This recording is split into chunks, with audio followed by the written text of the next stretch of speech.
It is the rundown with ALT Insider and Cheeser. How you doing, my friend? Long layoff. You had a lot of stuff happening. How you feeling? Like, where are we? And then all of a sudden you reach, welcome to Wisconsin Dells.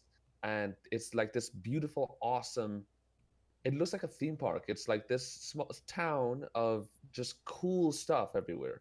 Convention center, which is where Smash and Splash happened. All these eating places, all these other theme parks, water parks everywhere. It's awesome.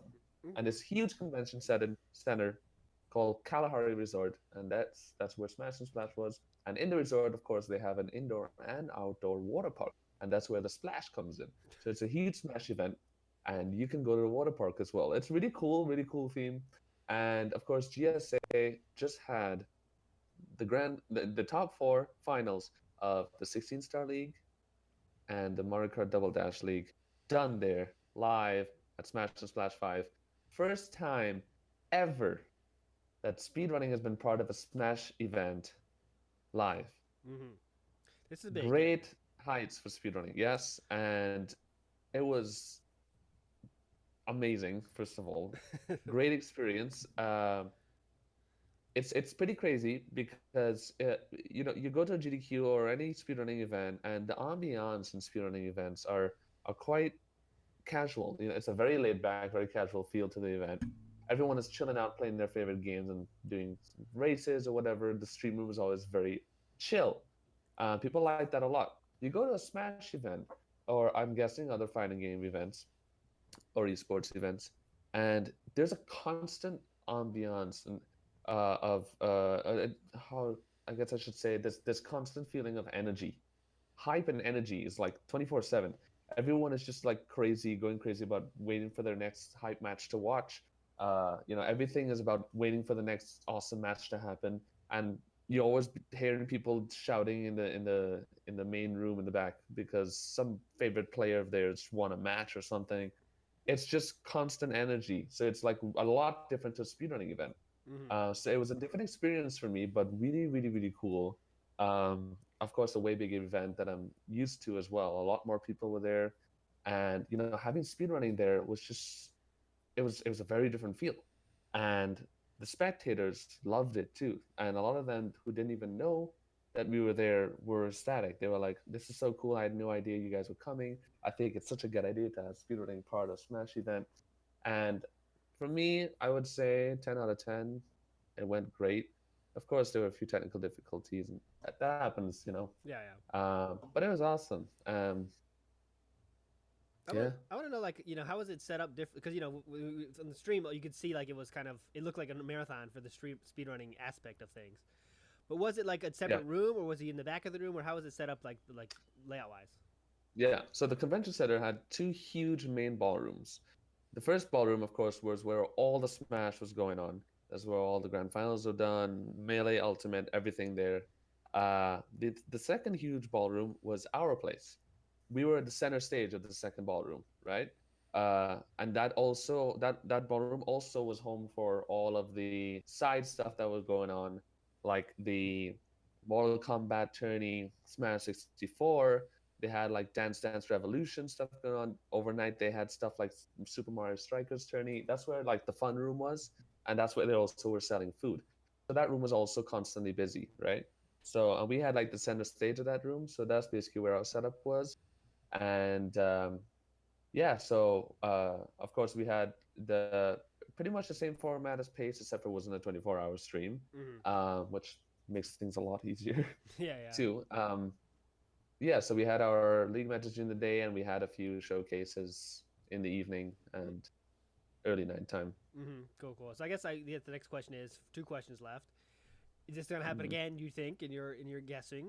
Would that happen again in your estimation? And Oh did yeah. they you think anything like, could you take away things that they did their event for future GSA event, like things that did that maybe speedrunning marathons don't normally do at live events that maybe you think you could do at Pace or at other Mm-hmm. events? Um, so the good news, well, I don't really think there's bad news, honestly. Yeah, it's pretty much good news. Aaron, one of the main guys from GHQ Gaming Headquarters, uh, who runs Smash and Splash, he taught us right after and was like, "You guys were awesome. and we would love to have you guys again. You know, like we want. They even asked for more, but of course I can't get into detail. But it's only good news. So you know, I could definitely see us being there again next year, and if we could find a way to create that energetic feel to the environment of the event. That ambiance I was talking about, that was very high energy. I was looking forward to something that was coming up. If we could somehow find that a way to create that, not all the time, but definitely implement that into the speedrunning events, I think that would make it so much more exciting. But most importantly, it would create the incentive for people to want to actually watch main events and stuff at the event, because you know a lot of people have been saying nowadays that, oh, I go to GDQ because I want to have a good time, I want to spend time with my friends, and I might watch like one or two runs in the whole week, but that's very very little, you know. Yeah, But yeah. in for the case of the Smash event, people are in the ballroom all day watching matches. That's what they come for. Hmm. So if we could create an incentive to attract people to want to watch more main events or be part of them, that would be, I think, very key. And I heard a lot of people saying that that's kind of what Pace started doing because of the competitive speedrunning Yeah. aspect, of course, because people were there to watch the grand finals and stuff as well every day. So, you know, I think it's going in the right direction, especially what GSA is doing. It's going in the right direction in that sense, and hopefully other speedrunning events might try to implement this somehow.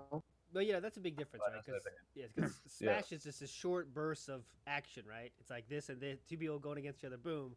Of course, you never know what's going to happen, and same thing with pace, right? You don't know what's going to happen, who's going to win this race.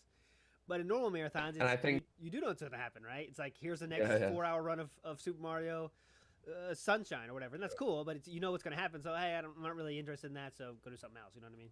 Yeah, so it's like people who are experienced speedrunners who have been on DQs for years. It's that exact thing. Oh, they're having another OG 100% run again.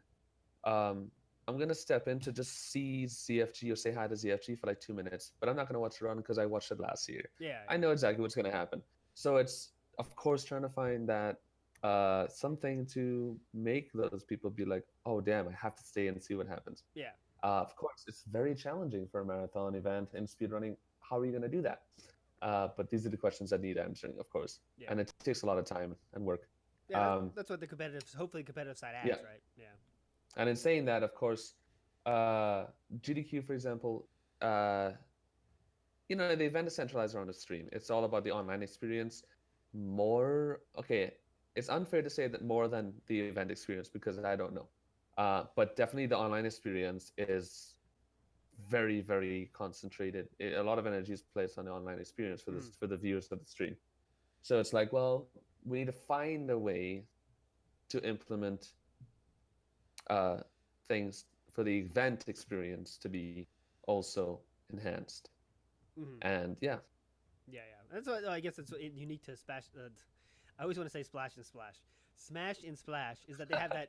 It's yeah, it at a cool place, right? Well, GDQ. yeah, Remember they just announced they're going to have one in Florida and stuff. So that's maybe they're going towards that thing to make the location yeah, more of a destination location, and then it's kind of have fun. But it makes sense though also to focus on the online side of things because many times more people are going to see online only. You know what I mean? But you know, we got to yeah. find a mix there. One thing I was before we change topics here, don't want to go too long on this, but if you want to watch something about Smash and Splash that I think is really unique and cool, check out Trihex. He was there. He did a showcase run and he did some commentating for the Smash part Smash of things. Ultimate, yeah, Cool. He put an awesome video on YouTube, and I'll hopefully we can link it in the below or whatever. That he talks about his experience commentating. It was really cool. Trihex as always just says the truth of what he felt, and he said right when he started he felt outclassed. He's like, "Oh, I shouldn't be here. I'm not good enough for yeah, this." And it was really cool yeah, watch. So be sure to check that out. It's really worth talking about, and it's very comparable to commentating speedruns on marathons as well, because it just shows you have to know every single thing, and if you don't, and someone you're with does, it's like, why am I talking? I shouldn't be talking here, but yeah. that's for a different day. I heard a lot about that too, so I'm interested to check that out as well. Yeah, it's really cool, and it's such a okay. Let's not go too deep in the rabbit hole. We can have a commentating episode if we want one day, but yeah, Just watch the video. yeah. So in other news, you did something that's mildly cool, right? Can you tell us about that? Right, I forgot about that old thing. Yeah.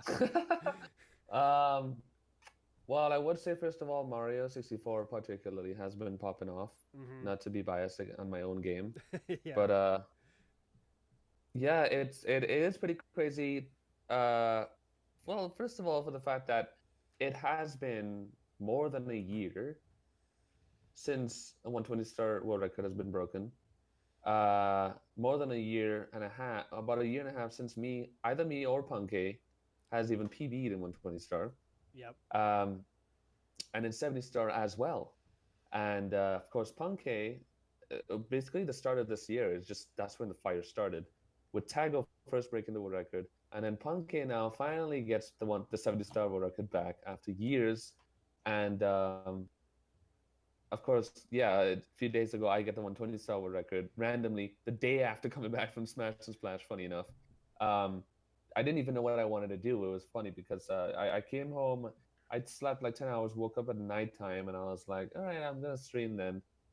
I didn't really know what I wanted to do. I did 120 star runs, and then I get a world record. It's just pretty crazy because a lot of times I think, oh, uh, I want to get 120 star world record, so I have to practice a ton. I have to prepare myself. Oh, this is gonna take so long.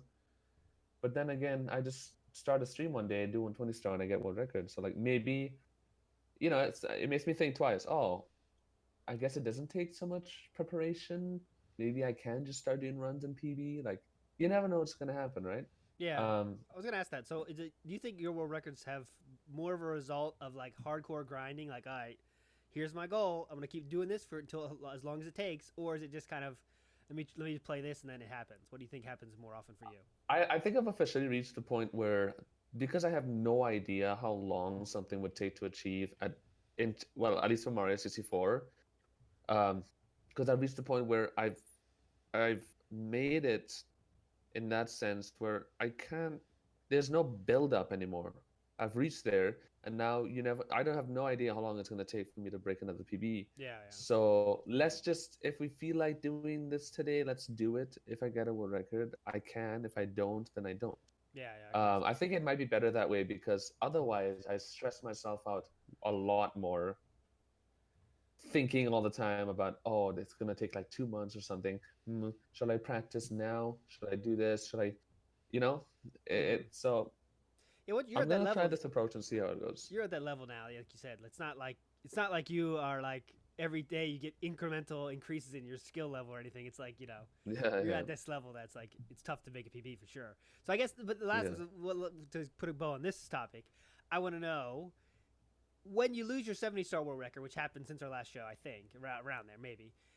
And then do you feel like, oh, I want to get Well, that? I lost it from Tiger earlier this year, Yeah, but that's when true. You tago, when and Punky beat me basically. then Yeah, Punk's like, "F you, I'm doing faster than that." Now, yeah. now, do you care about 70 stars? That's I know you like 120 star more than 70 star, but is it like you want to get back on top because it's right there for you? Yeah, If you get 70 star, you're on top again. You know what I mean? yeah. I do. I do care about it. I care about it more now since Punky has it because, me and Punky's rivalry has always been the rivalry. Because when Tago had the world record, it was like, Tago deserves this world record, and I want him to have the world record because he's worked so hard for it. And it's like, I really wish that he had it. And when I was happy when he did. But because Punky and me are Punky and me, Yeah. for years and years of battling each other, it's like, Punky beat the world record. I might want to come back. But the truth is that I have so many things going on right now. I've never been so busy than I have been now. Yeah. So I'm kind of at the point where if I feel like doing 70 star today, like I said before, if I feel like doing 70 star today, I'll do 70 star. Hmm. I'm not going to think too hard about it because I'm just going to stress myself out. That's kind of where I'm at right now. Makes sense. Makes Um, sense. yeah. And Okay. with that said, of course, we're having Punky on the show in a Yeah. little So while. there. So Well, we're we going to be talked to him getting, there. yeah, we're going to be getting more on this stuff. Yeah. But let's go. Okay, let's And go of into course, good. Let's go into our last topic before we get to our interview with the legendary Punk A, hottest man in Mario. I was gonna say I had an intro already, the hottest man in Mario 64 speedrunning in the moment, but he's not. You kind of took that away because you got the world record. So now you're the hottest yeah. man in Mario 64. Both. Mario 64 is just really hot right now, Yeah, and yeah. I'm just happy for that. It's extremely hot right now, as it always is. Yeah. Really, it's always one of the biggest games. But we have a little discussion here that about the great thing known as the subreddit known as Speedrun, r/speedrun, the great subreddit, great in parentheses, great. So there's the topic here. NASA's going on 2019. The North American Speedrun Assembly, I believe, is what it stands for. NASA. It's Canadian based, yeah. Yeah. And set up by Dark Aries, Naglaria. I'm gonna forget people, but a few guys there. I'm gonna forget people. Sorry about the people I forgot. But someone had a comment. How come there's barely any discussion about NASA 2019? And we both decided this is a good thing to talk about because we have a lot of thoughts about. It's not about NASA particularly because NASA's a cool marathon. I always enjoy watching it as a second monitor, like I always do with marathons these days. But it kind of talks about. Let's talk about more smaller marathons in general. You know what I mean? So I thought you could start us off. What's kind of your thoughts on this? How come there's barely any discussion about smaller marathons? Yeah, so like at first glance, it's like I think it's a good thing. Like what you're doing, for example, I think it's a cool idea. It's kind of like that thing you have on your second monitor on all day. Now, I would say off the bat that that post on Reddit kind of had me thinking like. Yeah, it's true. People don't create Reddit posts about NASA, but when GDQ is on, it's like, oh my God, GDQ posts everywhere. Every single time. Yeah, there is a lot of common sense that comes with that, right? Which being GDQ has been around for 10 years. It's GDQ. GDQ is huge. NASA is a lot smaller. Production quality of GDQ is very up there. NASA is a lot lower. So naturally, well, to add to that, it's the same event.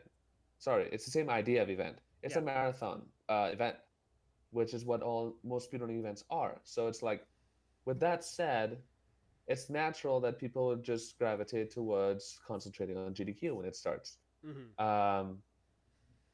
Now, I guess a good example, an obvious example would be kind of like there's a Smash event going on in somebody's basement for $100 prize pool, and then there's another Smash event like Smash and Splash for 3,000 people in a huge ballroom with $10,000 prize pool. Why would most people make a post about the small event? Like, are they surprised that they won't? It makes sense to concentrate on the big hype event where all the big players are. So I guess that's just like the common sense part of it. Of course, I've mentioned before quite a bit in my own stream too. All these speedrunning events are the same. It's all centered around the same idea. It's all marathons for a week, for charity, and people are very, very, very much used to it in 2019. If NASA came around at the same time as GDQ in 2010, and they tried to have the same production quality and amount of people attending and stuff, of course, it would have been different now.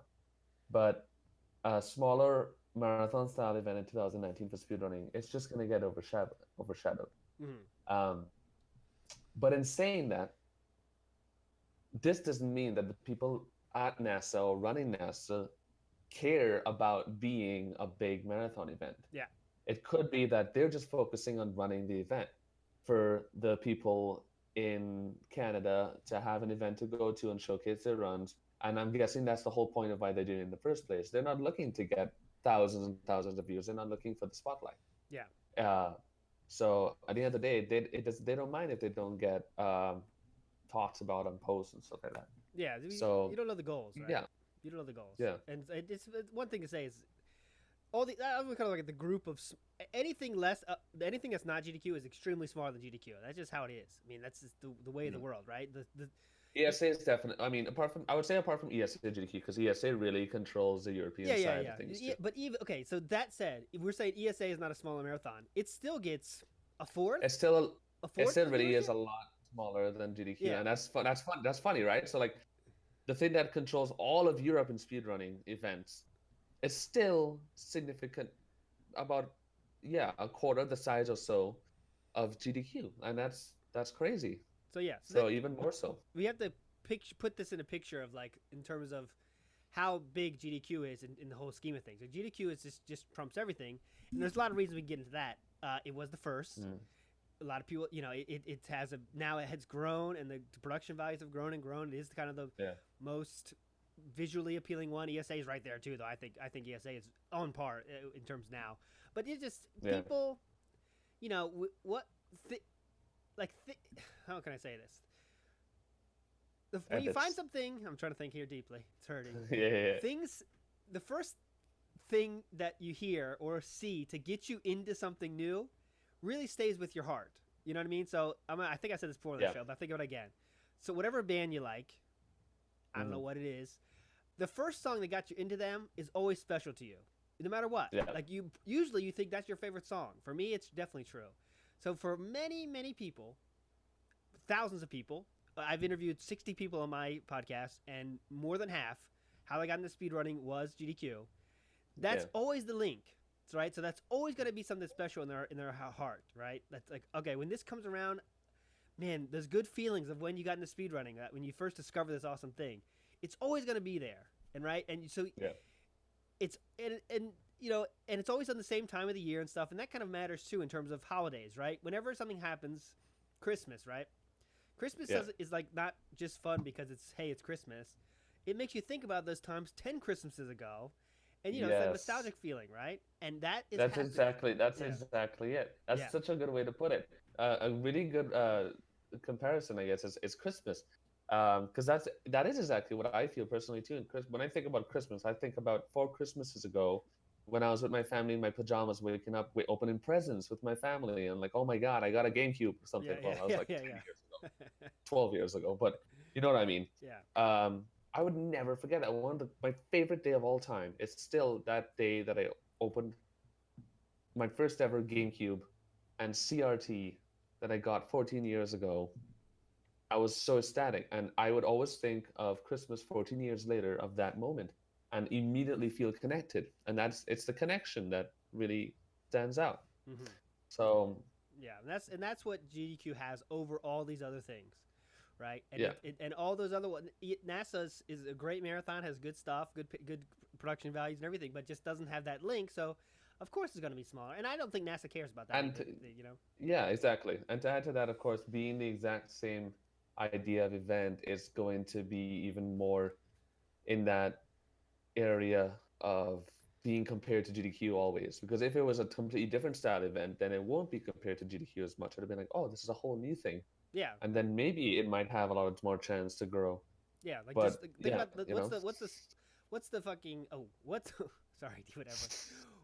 Let's talk about the second most ESA. I think it's big. Really, a big reason it's big is because it started way back then too. But just after GDQ, ESA started. RPG Limit Break. That's a big-ish marathon too. That's because it does something totally different, And I think if you want to be as big as GDQ, if that's your goal, future marathon creator or future event creator, you got to do something different, right? You have to. You can't be. We're gonna be GDQ in our own way, because there is no own way. GDQ has that market done. Right, it's over. Yeah. So I guess something to add to this kind of topic was something that you and I were kind of touching on earlier. A lot of people have been saying nowadays that GDQ is declining somewhat. People are saying, oh, if you look at the viewers, they've actually declined compared to like 2 years ago. When they have big races, it's not as much as it was 2 years ago.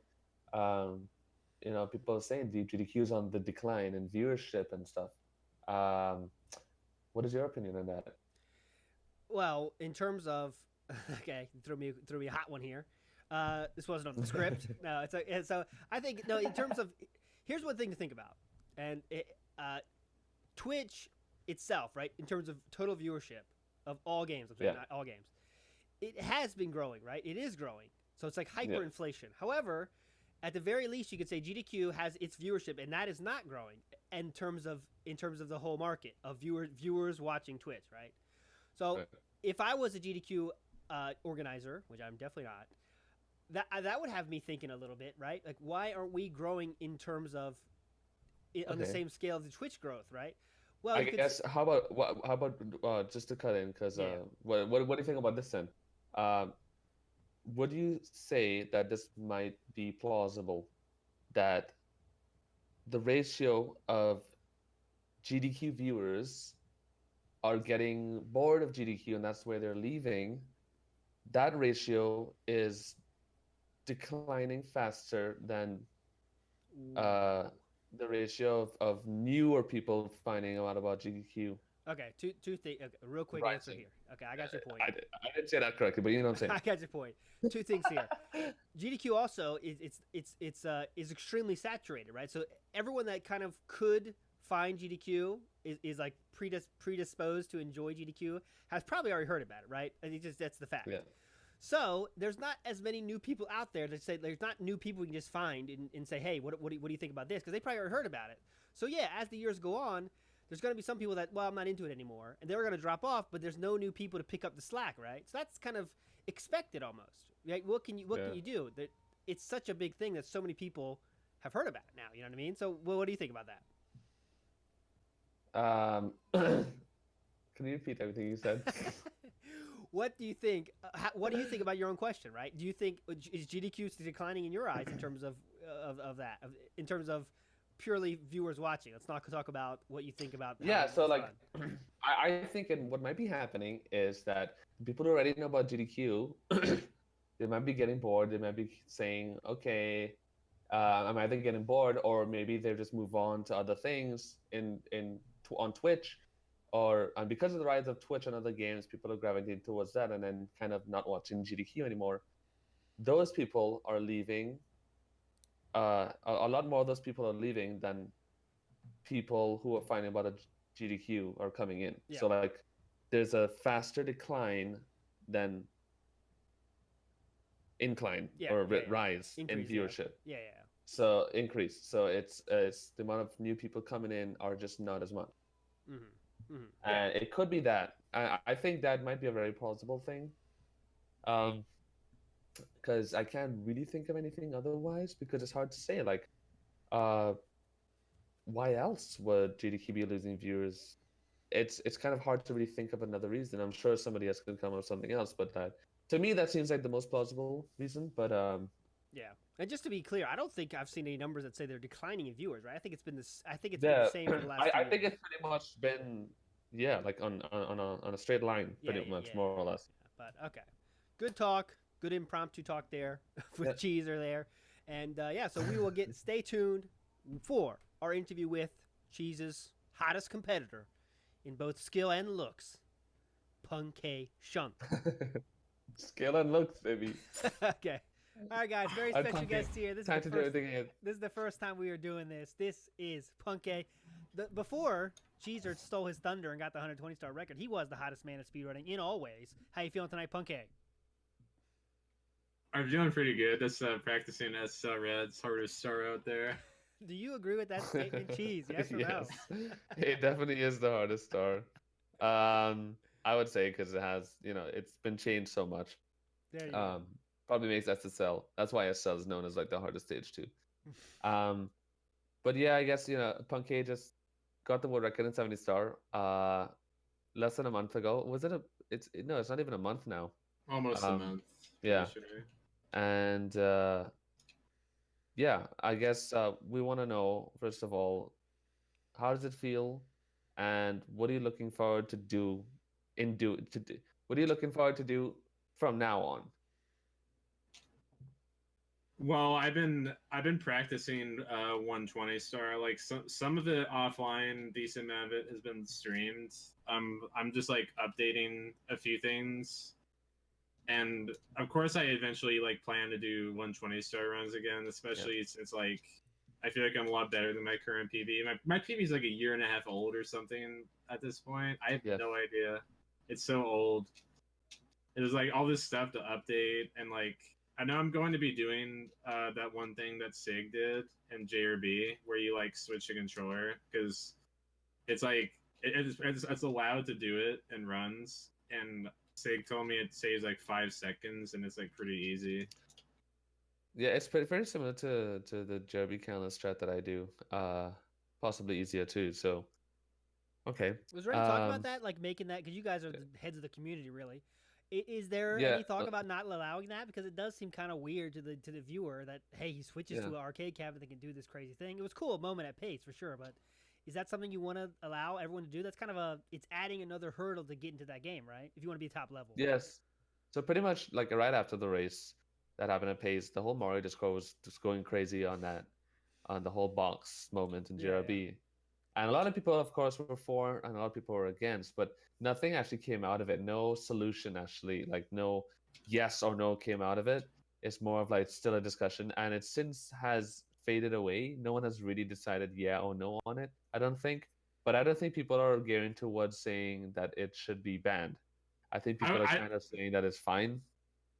I was told it's allowed. Yeah, So and I don't I definitely agree with it because Mario 64 is the kind of game where there's no way that using a box controller would be easier than a controller because Mario 64 requires, everyone knows these insanely precise angles and stuff, and that could only really be achieved properly on a controller. So using a box, for example, might actually be to your detriment. And I think because of that, they kind of allow it as like, well, if you want to use that for a trick, then it's up to you because it's probably better to not use it anyway. Yeah. But like, I know what you're gonna say. It does help in that star, right? Because you could mash the button. yeah, exactly. Uh, but my personal opinion, I don't see why it should be banned because using it for one star, and I think adding to the fact that it's still quite difficult to do, and it also looks really cool. I think it's worth allowing. Honestly, I don't see why it should be a Here's the thing. I big want to hear. deal. Okay, I want to hear what you think too. Hold on, let me stop you there Yeah. because it's not about that. It does look cool. So for showcase race when Siglemic did it, that was an awesome moment. Mhm. What you want to avoid, Mario 64 community, is okay. For this star, you want to have this box. Oh, for this star, you want to have the Nest Zapper. Oh, for this star, you want to have this Hori. For this star, you could break out this one. If you're gonna have it, at one day, you know how speedrunning goes. There's no, it's everyone's trying to get to the as fast as possible. So if you guys figure out some crazy star where if you use this controller it spins better, okay, now you're switching that controller. All right, now I'm making my box out, and if whoever wants to get to the world record has to have 15 controllers. That's not good either, though, right? You know what I mean?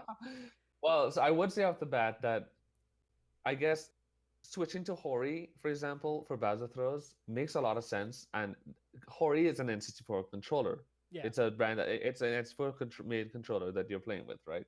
So there's no reason for that to be an issue. I could see how the box could be more of an issue because it's not N64 related whatsoever, and it's a completely different thing, and it does change the play style. It is a different, technically different. So I could see that being subject to discussion in that sense. I feel like I should bring this up, but like when I do that thing in JRB, I'm not going to be using a box though. I'm just going to be using like a normal GameCube controller. With the mapping, yeah, that's what I thought. Yeah. You just map like what you just map like up to like the Y button or something. You just mash it. Yeah. So that Mario just goes up. That's I something. could see that. Go ahead. I have heard it's possible for Mario to like do that on like a normal N64 controller, but I just think it's way harder. So I mean, the only thing I think one rule that could circumvent that everything could say, you one controller for the whole game. Like that would, that would make it. No one has to worry about getting this box or mapping anything or getting a Hori, right? Because you remember, if you guys want more people to be in the Mario 64 community, not that it needs any help, it is one of the biggest without it. But you could say if you could only use one controller for the whole run, it would make it easier to get in, right? You know what I mean? Just something to think about. I would definitely think that would be more of it. That would definitely hurt the community a lot more if you were to make it, oh, we can only use this controller. Because let's say we say, oh, we can only use N64 original controllers. A lot of people like me hate the N64 controller, and we can't seem to get used to it. A lot of people start playing the game with GameCube controller on Wii or MU, and then they won't be able to do that anymore. So that would be a bad idea for sure. I thought he was just trying to say that you just can't switch your controller. Yeah, that's what I mean. Run. So if you choose GameCube controller, that's your controller.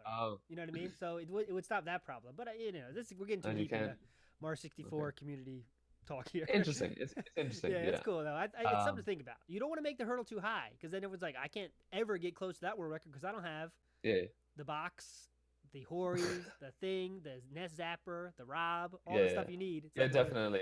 But all right. I guess, and to add to that, to finish it off, I guess anything that would make it unfair in a sense that if you don't have that controller, you lose time, Yeah. then it becomes very controversial.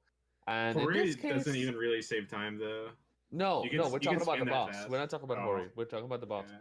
And but in this case, it is still a little bit confusing or complicated because there's the other Jeremy Canless strat that you can do on controller, which I do, which is roughly the same time as the strat with the box. So it's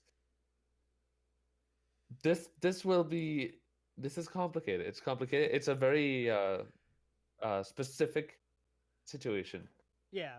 Yeah. That's for sure. It's a It's good all box. Siglemic's fault. Thanks, Yeah. Siglemix. Thanks for everything. That's for sure. Oh, man. Okay, so let's get to before you broke the 70-star record, which is a groundbreaking moment, one of the biggest world records in speedrunning. You got that. You did good at pace. The event notice pace. You took the showcase race against Siglemic, Cheese, D whatever, and then you took the tournament as well over Cheese. I have the score there on the top of the screen. What was that like? Tell us about your pace experience. It was pretty good. No real complaints about the event. I liked how it was at like the Xanadu place, and there's like melee tournaments going on and all that. The only thing that I guess I kind of wasn't a big fan of is that like I could see where my opponent was at like all times because on the big screen, but Yeah. I don't think there's very much you could really do about that, and I don't think it really impacted my performance. Yeah. Oh, And especially if you're used to not ever watching your opponent's gameplay online, then it definitely would be um, more of an issue to you than let's say me, who I was used to always watching my opponent play. So it was very normal to me. I was pretty much used to it already. But yeah, I think it's something that people would just get used to. That's for sure. Yeah. Okay, so diverging a bit to back to your world record, of course. So you have 70 world record. I want to know what was your journey getting the world record like? Because I mean, as cliche as it sounds, a lot of times it's about the journey, and like, especially when you take a long time to get the world record, you spend 2-3 months trying to get it, and you finally get it. Sometimes it feels a lot better than getting it in 2 days or something. You know, like just tell us a bit about Yeah. the journey. What I did you mean, think of it? the journey was basically just like pain and suffering and all that good stuff. Like you don't get a PB for a while, and then your mindset just goes down the toilet, and it really sucks. But what happened for me is my mindset was pretty bad, right? But then I got a PB by like 4 seconds. I went from a 47-41 to like a 47-37, and then like literally the day after I got like a 47-32. I was exactly a second off world record, and it just like getting these like PDs and seeing like my grind, like my work on the game like paying off was, I mean, it's just overall like a really satisfying feeling to just see yourself like put so much time into something and just see results. And I think that just improved my mindset and just like made it a lot easier to get the world record. Did you feel that kind of build coming? Because obviously you did great at pace. I mean, that was kind of, you did as good as you could do at pace, right? After you lost the first round, you came back strong. So then, did you feel it coming, or were you still, did you feel yourself you were playing well at pace and afterwards?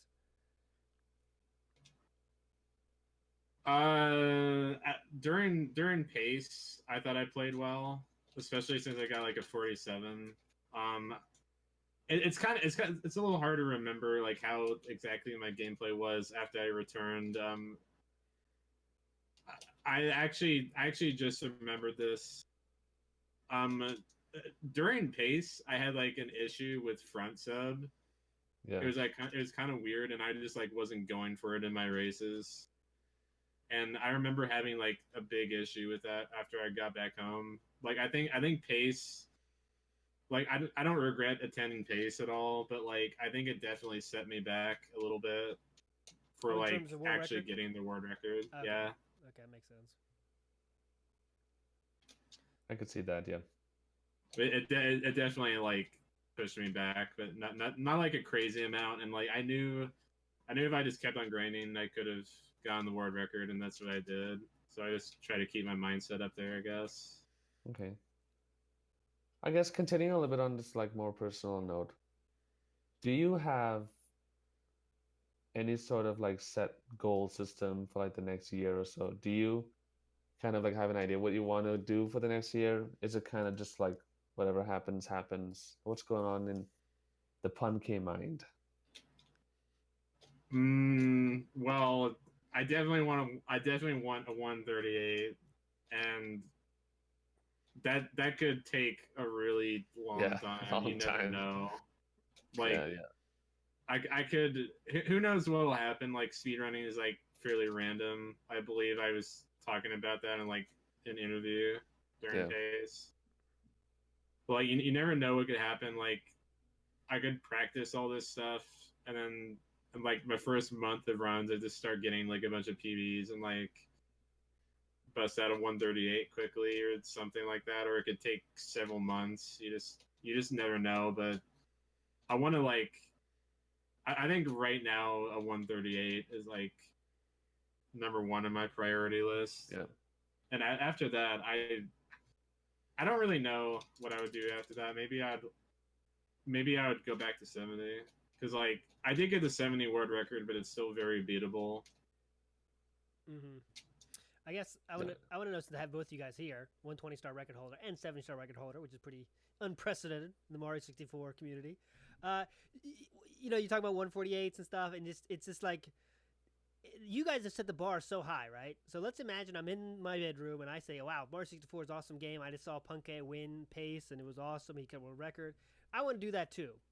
So it seems to me like this Mario 64 is one of the games where you have the longest time to get to that level, right? Because it's so optimized. It's so optimized that there's like what, 5 guys have a chance? Do you think? Is it 5 guys that have a chance to make world record right now? 5, 6? What do you think about that? Definitely not. Yeah, For 3, 120 4. star, only three. Okay, Us 3. two and probably Paracrucia. Yeah. So I mean, That's pretty much it. what do you think about that? Is it should someone that wants to get the Mario 64 world record just give up right now? Is it too hard to get in there now? What do you think about that? I'll go to you first, Cheese, then Punkay. I mean, I would definitely say it's never too late. Yeah, it's no such thing as too late because one of the most important things to think about is that as time passes, the resources that are available get better and better. When I started in 2014, practice codes were still very, very much a new thing. And I didn't use practice codes. For the first 5 months I played the game, I never used practice codes. I just played through stages, practiced very, very slowly, playing the normal game, and I was still able to improve really quickly. Especially the first 3 months that I spent on VVC when I started playing on GameCube controller.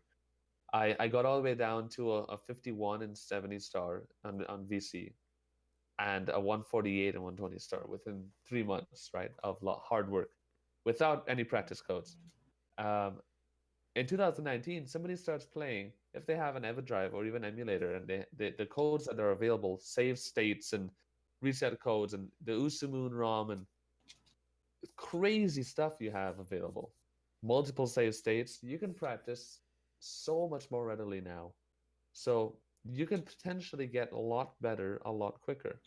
Um, the most important thing, obviously, is you actually deciding to put the work in. You have to put the work in, and you have to. Of course, there's a lot of that. Some people are different. You know, people are different. Some people would learn quicker than somebody else, and that's really important. A lot of people don't realize that, but that's basically what I think. I don't think it's ever too late. Punkay, what do you think about that? How long would it take somebody to get to the possibility of breaking a world record level if they started now? It completely depends on the person because, like, Cheese got world record in the year, and I'm not gonna name anyone, but like, some people have put in like a pretty high amount of hours, and they're like improving very, very slowly. Like, it is important to mention that when Cheese did get the world record after playing for a year, like the world record was way less optimized than it is now. Like, yeah. I think the 120 record as it is now I think it would take like just about anyone like 2+ years to be Mhm. capable of beating it for sure. And it's funny because when I first got the world record, we thought it was pretty optimized. Like when you had the mid 142, and we thought, damn, I always thought too that that was so good, and you know, Nero comes out, shows us all these cool strats and continue without save and all these revolutionary things, and we're like, wow. And we realized this game has just started, and then I get the low 141, which was like a big, I guess, starting point of like a new era of times in 120 star that we didn't realize we could achieve so quickly. And then we just kind of like battled back and forth after that. Um, and really optimized 120 star more and more until now, where it's officially it's quite easy. You can quite easily say now it's pretty optimized and extremely difficult I to mean, it get can still be PBs in. pushed like a lot more though. You can realistically Yeah. lower it by like around a minute, I would say, and like an insane run. Just for a little, so people know what I'm talking about here. Everyone knows, like, if you watch the show, you know who Siglemic is, right? Siglemic is the guy that kind of put Super Mario 64 was the first head of this scene before you guys even entered. You guys entered right after him, kind of. He was kind of the guy that was there doing it. His run, Yeah. his best run ever, which was done 5 years ago, is still 25th on the leaderboard. But think about that, guys. Yeah. 25th place 5 years ago, and that's without all these things that you guys have shown, improvements and stuff like that. He didn't have any of that, Yeah. and he's still 25th. That shows how hard it is to get to your guys' level. Just crazy. And it's important to mention too that before the time he has now, he had a time only 7 seconds off of that, or 8 seconds off of that. A year before that, or was it? Yeah, about a year before that. So in total, He had a it's more or less. 144.01. He had a 144.01 since like mid 2013 or something like that. So it's almost 6 years. Yeah, 6 years. So just something to think about. I mean, it's this game. When you get these top tier speedrunning games, so I mean, that's why they're hype games, right? It's because they're so optimized. There's no like quick way to get good at these games, right, guys? It's It's a good way to think about it, or I think. Okay. You could compare. You could say this about, I think, any competitive speed game, any speed game that's put a lot of time into and has a lot of a high player base and is very optimized. I think there are levels. There are levels of entry, mentally speaking, in speedrunning. For example, in 120 star Super Mario 64, there's this range of like from starting from scratch to like 150, sub to 150 region of 120 star. That's like the beginner stage. Yeah. That's the rapid improvement stage, right? I think Pumpkin could agree with this. That's like the 150s and sub 2 area. It's very easy, comparatively speaking, to get those times. With even a little bit of hard work for a little bit amount of time, you can get those times quite easily. Sub 150, 148, 147, 149, that range is kind of like the second entry level of work. That's when you have to kind of realize, okay, I need to put in more time now if I really want to get the sub 150. If I want to improve. And then around 146, 145, 144, that's like the third level. You get what I'm trying to say, right? That's when you have to realize, oh, I need to put in a lot more work. I need to actually study my gameplay, see where I'm going slow, that kind of stuff. And then after that, the sub 144 range, which is kind of where Siglemic is, that is when it really starts getting difficult.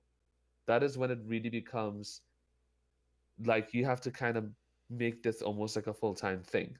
And it's for that reason, I think, why Siglemic is still 25th and not higher up on the leaderboard, or lower down, sorry. Yeah.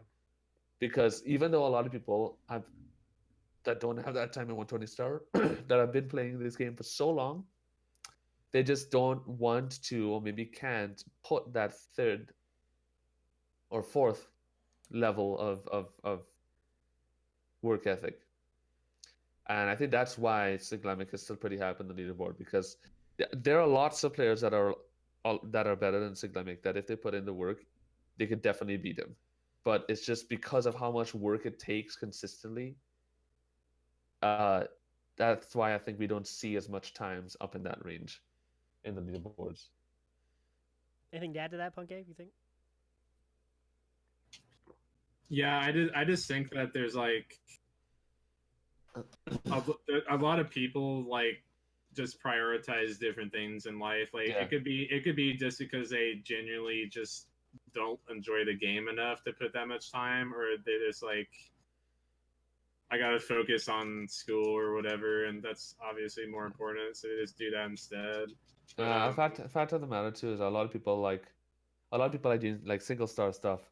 A lot of people just like the being able to turn on their game and play through stars and try to beat a star really quickly, uh, instead of putting hours into RTA speedruns because Yeah, it's a lot. It's a lot of work.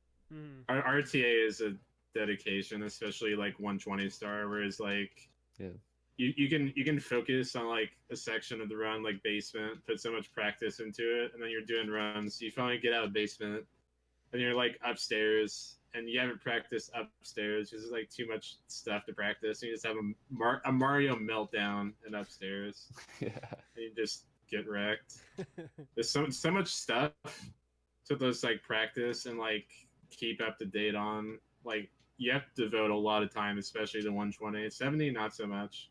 Yeah. So 70 stars, like the world record is fairly challenging to beat, but like at the end of the day, 120 stars harder. 120 star record is harder to get. I would say it's quite significant the difference in work ethic you have to put towards 70 compared to 120 to be good at 70 star. It's significantly less time and effort you have to put into than compared to 70 compared to 120 star.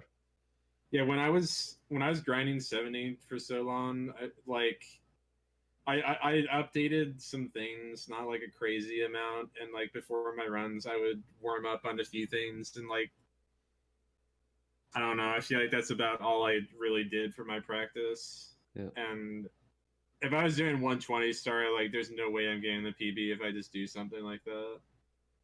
Mm. Yeah, it's true. Well, good talk, guys. Mar64 dissected Puncayshun. You've been great the last few months. 70-star world record holder, which is definitely deserving of congratulations. Be sure to check out Puncayshun on his Twitch channel at Puncayshun, and obviously on Twitter at Puncayshun.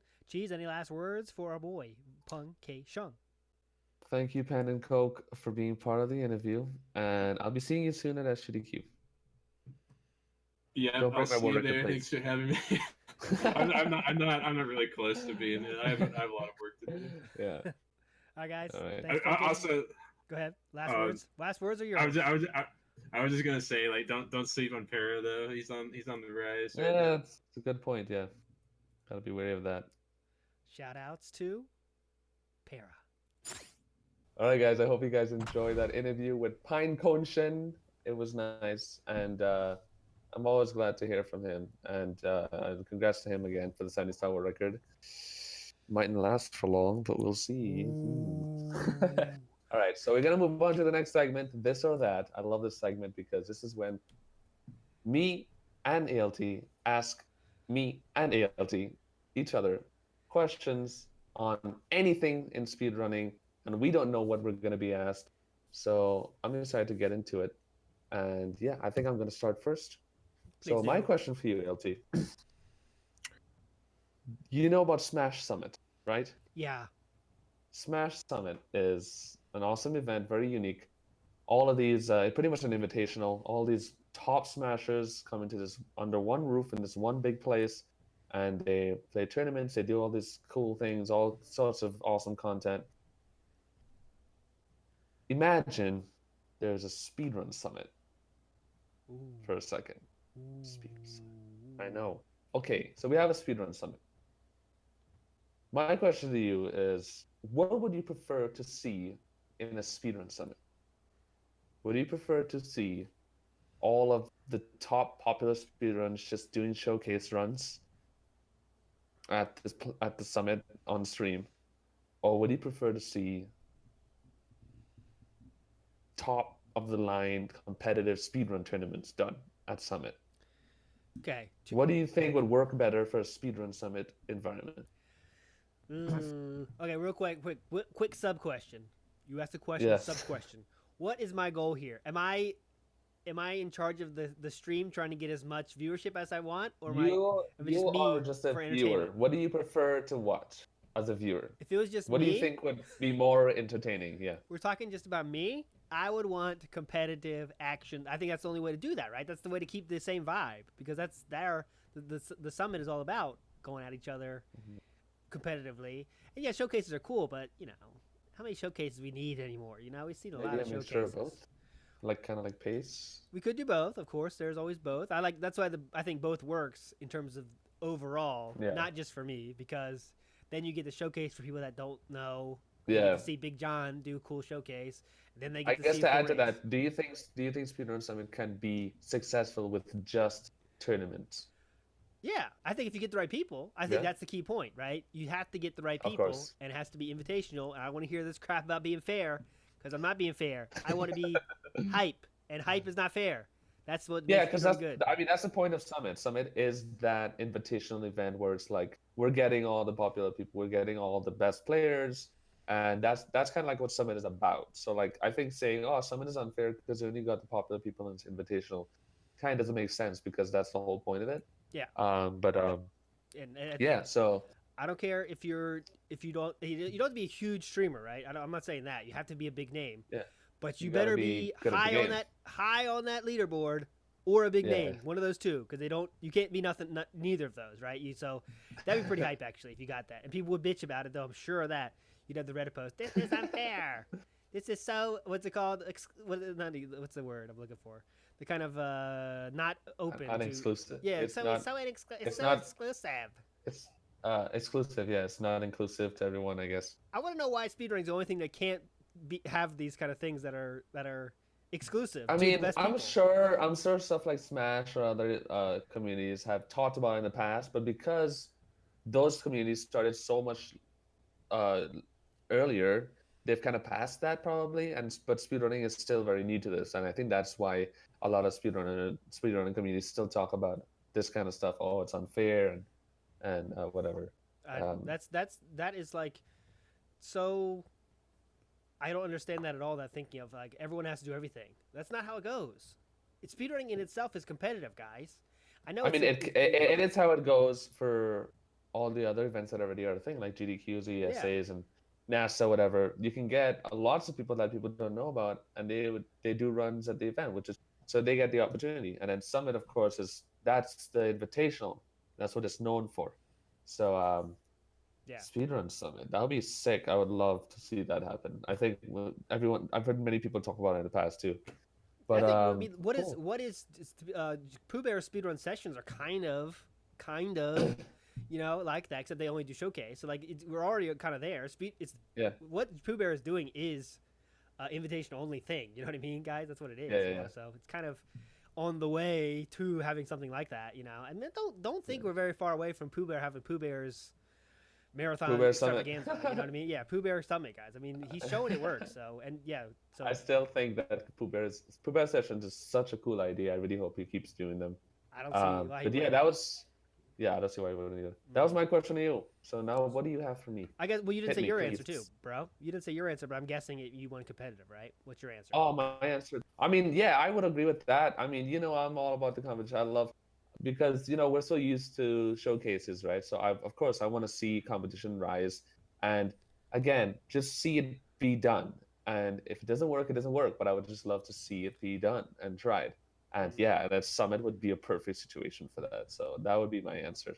There you go, guys. All right, my question is, I'm breaking the rules of this or that because there's not two choices.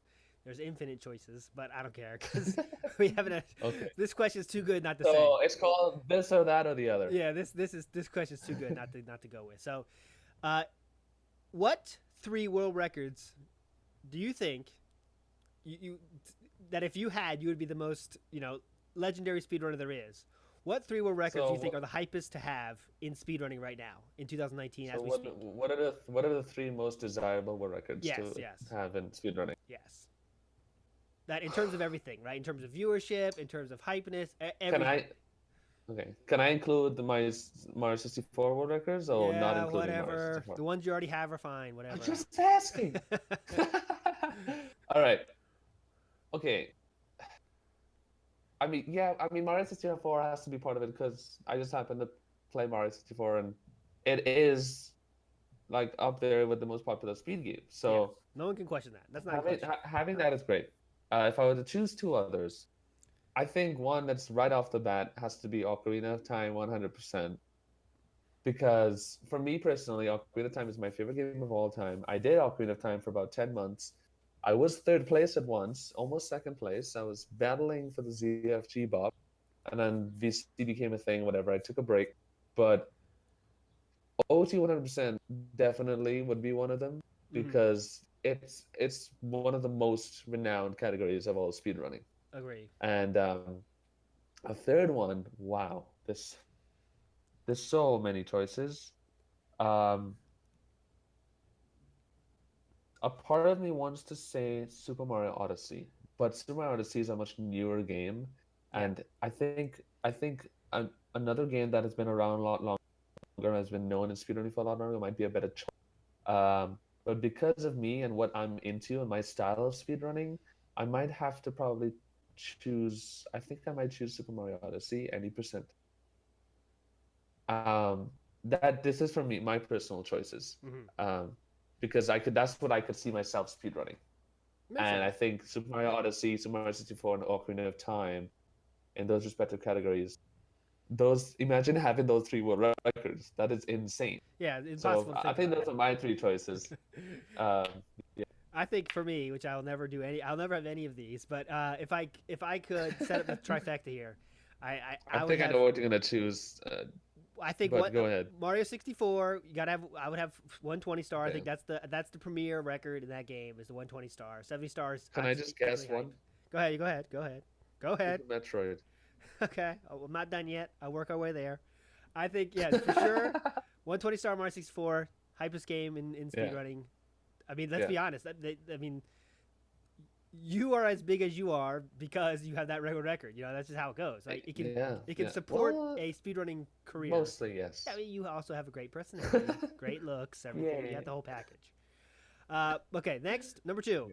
I think having Mhm. Super Mario Brothers, the original, would also be very cool. I was thinking of that one Yeah, it'd too. be a Yeah, very that's one that normies also appreciate, and they get a lot of views. Anytime that world record is yeah, broken, it gets picked up by Kotaku. Gets picked. It's a good link to the normie. Don't know what speedrunning is, but they know what Mario is, so that would have that yeah, kind of angle covered, right? So now I got Mario for sure. 64 and I got Super Mario Brothers. My last choice, I was kind of stuck between two, and you guessed one of them. But I would actually do Link to the Past world record. Okay. Shout outs to that community because that community is one of the biggest. You have all that randomizer stuff, so that means I'd probably be good at randomizer too if I had that world Yeah. record. If you knew the game, yeah. Yeah, yeah. So I think that those three would put me in a pretty good place to be the biggest world record holder of all time if I had those three. Is that Yeah. like the Zelda one is tough because you're right that Ocarina of Time is arguably bigger game, you know, in terms of which game is hyper. But I think Link to the Past is right there. So that would I be my think three. this is a cool question because I think this is where categories really come in speedrunning because speedrunning has so many different, I guess, categories of game communities that kind of like bunch together. And this is a cool question to kind of see like which category you fall into. And my category is kind of like the Mario thing, Yeah. but because I'm also known for running OOT for a bit and I love OOT, I have to put OOT in there.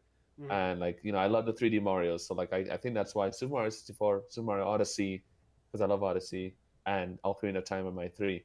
But then someone like you're more into like the you like the 2D Marios a lot. You like ALTTP. I'm all about So the cash. yeah, That's all I'm thinking about here. So I'm not worried about my playstyle. I'm just trying to get as many viewers as I can, baby. I want those sweet of sub course. points. But okay, Yeah, dude. so that was this and Yeah, but that. like but I would see people who are into like the 2D Zeldas more. They would kind of like bunch up at those games. They might say, "Oh, I want the ALTTP, the um, Oh god, what's shoot? think hard, think hard. Yeah, the other Zelda games. Link to the Past, They Ocarina of might say, "Oh, Time, I want the Twilight Twilight Princess, I Princess. want the Yeah, Majora's Mask, and I want the ALTTP world record," which would be sick. Because it's funny, like if somebody had Majora's Mask world record, 100%, or Ocarina of Time 100% world record, and ALTTP, whatever the most popular category, either 100% or 80%. Um, those are three. That was the three insane categories to have world record with, and I would say it's just as recognizable as having 64 Odyssey and Ocarina of Time world records.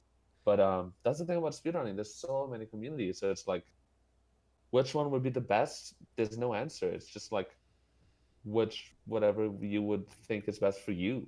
I think that'd be interesting to research. Has anyone had double world records in games that big? You know what I mean? I don't think it's happened ever, right? Yeah, that's a good question actually. Because that shows how much work it takes. All right, you can't be great at. Very few people are great at baseball and great at hockey, right? Same thing. Exactly. It takes it's a whole new level of skills. But it seems like some of those games are very comparable, right? Majora's Mask, Ocarina of Time. It seems like it, right? Yeah, I know there are definitely quite a few speedrunners that had world records in two similar Zelda games, but somebody who's had world records in a Mario game and then a Zelda game, Yeah, like that's two different categories completely. I don't know if that's ever been done. There is TGH though that has Celeste world record, and I think he had the what do you call the game everyone loves and talks about? The two Undertale. Undertale, yeah. He did have the Undertale world record for a bit. Well, that's the thing. Undertale is not quite the same. Right. You know but I mean? they're both 2D games. Yeah, okay. Well, that's pretty So big. If you say 2D is the genre. Because 2D really is different to 3D vastly in speedrunning terms. Yeah, okay. I think I could see that. In terms of execution and style and whatever. But there are two completely different games. But yeah, I guess Undertale is not really known speedrunning wise as being a really competitive game. Yeah. But yeah, it's interesting. It's an interesting question.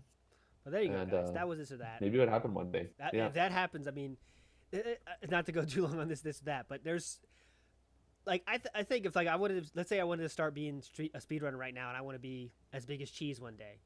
There are some games that would get you there if you got the world record, right? Not all the way there. You still have to have some personality, but some games would get a lot of people's eyes on you, right? I mean, let's think about it. If someone out of the blue got the Ocarina of Time world record, people would watch his stream for at least a little bit to see this guy, what you're all about. But if you play, okay, what's another game? What's another speedrunning game that's kind of not in that same level? Let's say Zelda 2, right? Zelda 2, if you got that world record, you know what I mean? People would see it, but it wouldn't be like this big news. You know what I mean? Yeah. So it's interesting. It's kind of reality of speedrunning. Yeah, and nothing's fair. Like I just said, fair is not hype. Fair has no prejudices. But all right, let's go. It's true. Let's get to my insane idea here, the last segment of the show, which I tell Cheese an idea I have, and he tells me what he thinks about it. Now, I can't remember where I heard this, but there's a lot of talk on Twitter, I think, or Reddit in before our last show, maybe 2 weeks ago or something. Maybe world records are not the best way to see who the best player is. And I would argue that's true, right? Yeah. If all the stars align for some player, he could get the world record, but he might not be able to replicate that, right? Which is kind of. I'm not saying that there's many factors. Yeah. So would it not be more apropos to say three playthrough average to see who the best player is? Would that not be another way we can verify who the best players are, right? So instead of you played through this game and you got 15 minutes, you have to play it 3 times. Now, for longer games, obviously, you couldn't do this because it'd just be too long. But for shorter games, what do you think about that in terms of judging the world record is not a single playthrough, but it's 3 playthroughs to better see who the best player is? What do you think about that? Now, I would kind of argue and say, well, isn't this exactly what a league situation does? Well, yeah. So I'm saying, but now Speedrun.com is just a single playthrough, right? So, yeah, you know what I mean? It could be a different way to show who best players are. Yeah, it's so interesting. And that's what I love about speedrunning so much because, there are the world record leaderboards, but, you don't really hear people saying, oh, look, this is the best player because he's number 1. They would just say, oh, this guy has the world record. But it doesn't mean that they're the best player, right? To start with, it doesn't mean that. And you don't hear people saying those two things that's in the same sentence. They would either say, this guy has the world record, or somebody would say, oh, look, he's the best player, right? Mm-hmm. But usually people would say, look, this guy has the world record. but they're not implying that they're the best player in that game Hmm. because there are obviously a lot of factors. What does the best player mean for a certain game? So like, Does it mean, yeah, go ahead. well, not does it, but it would mean that they're able to replicate uh, or get times that are close to their PB every time. Then there's another factor. They're able to get a good time under a very high pressure situation. Yeah. Another factor would be they're able to win every tournament that they play, no matter who they're playing against. Hmm. All of these factors come into play. So I think having the league and tournament, whatever, and the live competition that Pace had was a great showcase of that. Like Punkay winning the 70-star league, for example, it kind of made people think, and it showed a lot of like, oh, Punkay could very well be the best, the best 70-star player right now. And I personally believe that. And the thing is, you always heard people saying that before, in the past, like forever with Punkay. You always heard people saying Punkay is the most consistent runner, and I knew that coming into the tournament too. And well, needless to say, he won the tournament because I also too believe that he is the most consistent. Hmm. Um, yeah, so all of these factors come into play, and like I think a tournament or league is a great way to kind of show that off or to determine something like that. But apart from tournaments or leagues, you can do all sorts of stuff to kind of determine, oh, who's the best player in this game. Hmm. And like you said, like doing like a 3 playthrough kind of thing, an endurance test. I think endurance test is a really cool way for speedrunning because a lot of speedrunning is about endurance. Kind of like giving, okay, here's 5 hours, do as much runs as you can. Let's see who gets the best average time. So that's like an endurance test, and you're gonna have something else, like, oh, who has the best PB in general. That could Yeah. be added as well.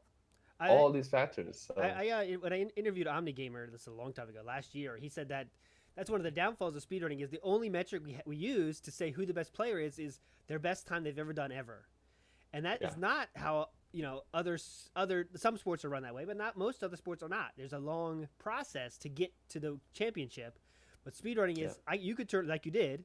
Obviously, you probably are the best player, but you turned on the game, said I'm gonna try 120 star, and you got it.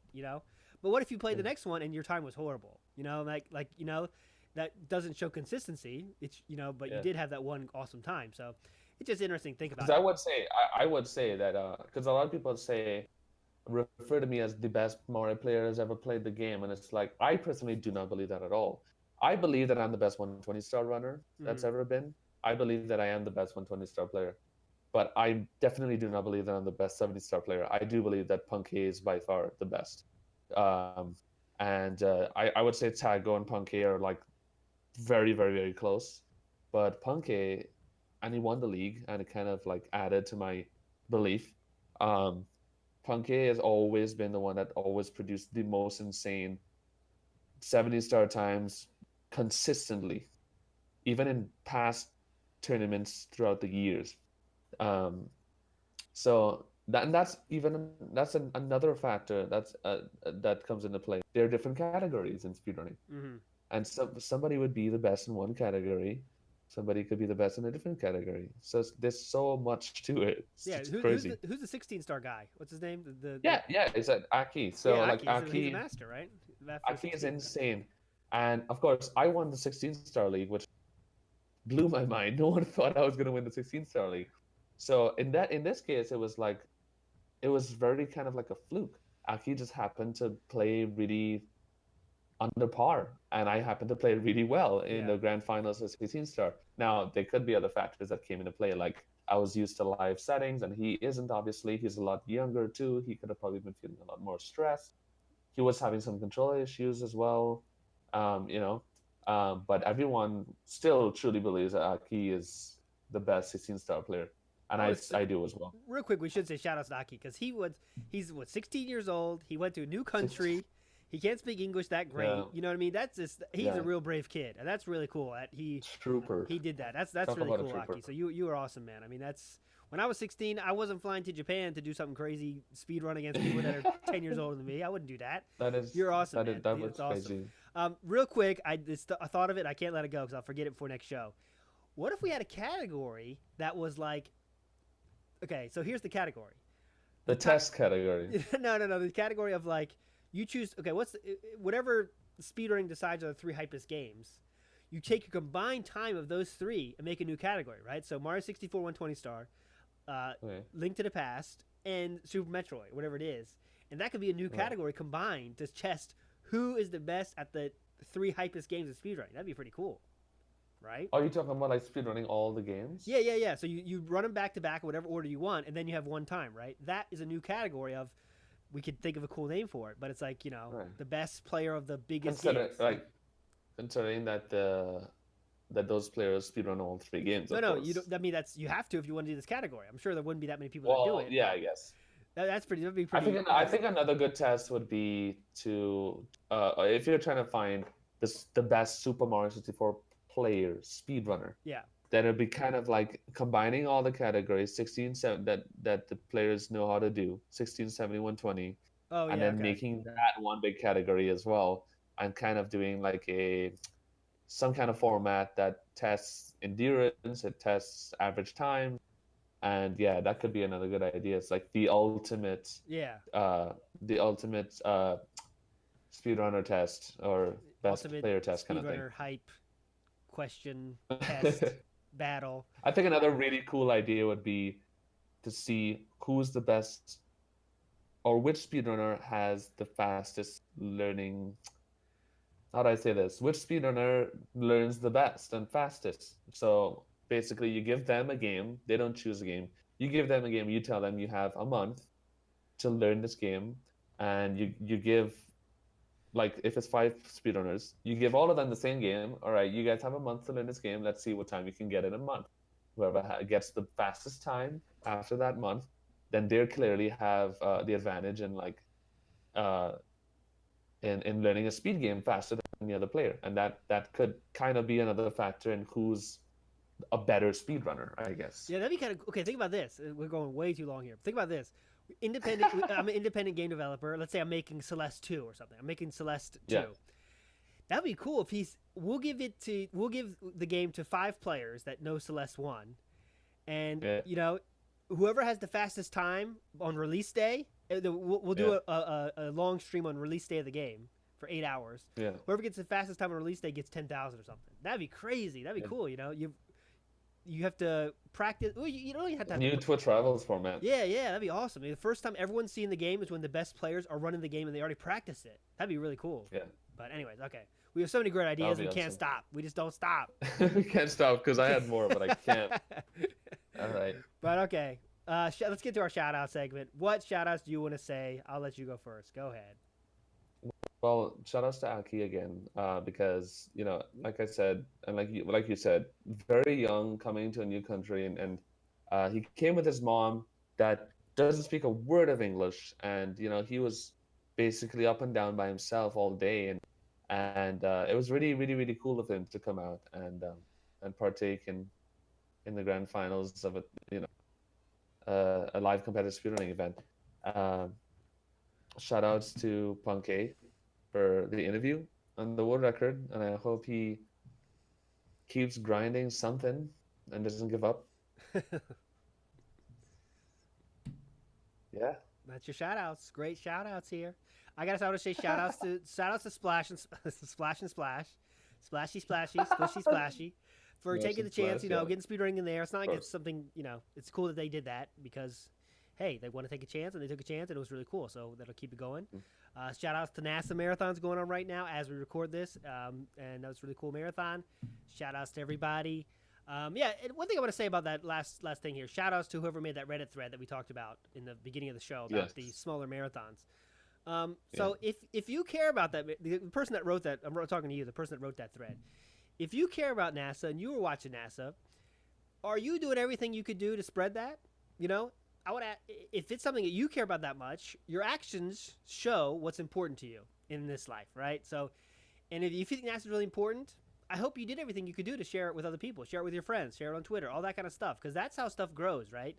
Yeah, maybe not so many people are talking about it on Reddit, but you did. That was a good first step. But what else are you doing, right? Yeah. So, whatever you like, whatever it happens to be, NASA, speedrun sessions, speed gaming, GSA, GDQ, if you really like it, then let other people hear about it, right? And then that's how things get bigger and grow. And then you won't have to ask that question of why aren't people talking about NASA, because they will be, because you did the hard part of sharing it, right? So think about that, guys. Shout outs to everybody. And, Speedrunning's cool. Shout outs to Cheese. to end that, I gotta say shout outs to Aaron and Josh specifically from Smash and Splash, because they're the ones who believed in us, and we wouldn't have been there without them. So I had to add that in. Shout outs to Aaron and Josh. You guys are truly legends. And yeah, we'll see you in 2 weeks. This not in 2 weeks now. We will definitely stay on track here. No more long breaks, Cheese Coon. He promised us, Cheese Coon. No more breaks. Yeah. Last words, Cheese. Send us home. Happy Speedrunner Day.